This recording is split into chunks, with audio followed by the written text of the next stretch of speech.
পবিত্র পবিত্র বাহিনীগণের সদা প্রভু, আমার জীবনটি ঈশ্বর, আমরা তোমার ধন্যবাদ করি, তোমার প্রশংসা করি পিতা। তোমাকে ধন্যবাদ দেই যে আজকে তুমি করাইলে আমাদেরকে আসতে সাহায্য করেছো, তাই তোমাকে ধন্যবাদ দিই। তোমার এই সন্তানের সেই গলায় টিউমার রয়েছে এবং এই ভাইয়ের সেই কিডনির সমস্যা রয়েছে, একটি কিডনি পচে গিয়েছে পিতা। সেই সন্তানকে তুমি আশীর্বাদ করো, যেন এই সন্তান ভালো থাকে, সুস্থ থাকে পিতা। তুমি দয়া করো, তুমি দয়া করো পিতা। তোমার দয়ার হস্ত তুমি বাড়িয়ে দাও পিতা, যেন এই সন্তান সম্পূর্ণ সুস্থ হতে পারে। আপনাদের আমাদের সেই পবিত্র পিতা, যিনি গোপনে সবই দেখেন, সেই ঈশ্বরের কাছে এই বাবা এবং ছেলেকে তোমার পবিত্র চরণে রাখি। তুমি তাদেরকে আশীর্বাদ করো, তুমি তাদেরকে সুস্থ করো, সম্পূর্ণ সুস্থ হতে সাহায্য করো। তার সেই গলার টিউমার তুমি দূর করে দাও যিশুর নামে। তার সেই গলার টিউমার দূর হয়ে যায়, যেন এই সন্তান ভালো থাকে, সুস্থ থাকে পিতা। তুমি আশীর্বাদ করো, তুমি দয়া করো পিতা।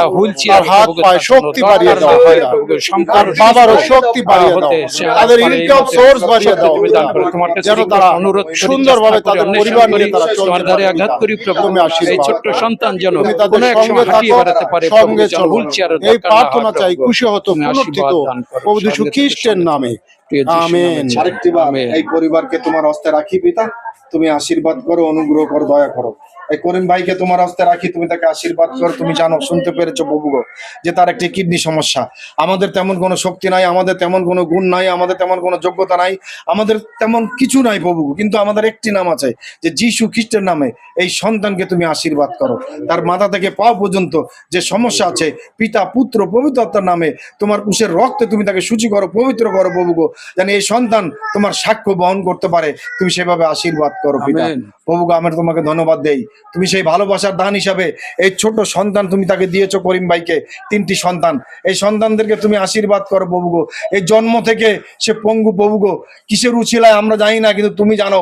তাই প্রভু গো, তোমার কাছে বিনতীভাবে প্রার্থনা করি, সে পিতর যখন প্রার্থনা করেছিল, যখন তারা জেরুজালেমে গিয়েছিল, আর এক অন্ধ বলেছিল, হে খ্রিস্টের সন্তান আমার উপর দয়া করো। আর তারা বলেছে, তুমি কি চাও? আমি যেন দেখতে পাই। আর তারা বলেছিল, আমাদের কাছে কোনো সোনা নাই, রূপা নাই, কোনো টাকা নাই, পয়সা নাই, কিন্তু আমাদের কাছে একটি জিনিস আসে, যে যীশু খ্রিস্টের নামে তুমি এই মুহূর্তে দেখতে পাও। তাই প্রভু গো, আমাদেরও তেমন কিছু নাই, কিন্তু আমরা জানি যে তুমি জীবন্তময় ঈশ্বর। তুমি আশীর্বাদ করো, অনুগ্রহ করো, দয়া করো।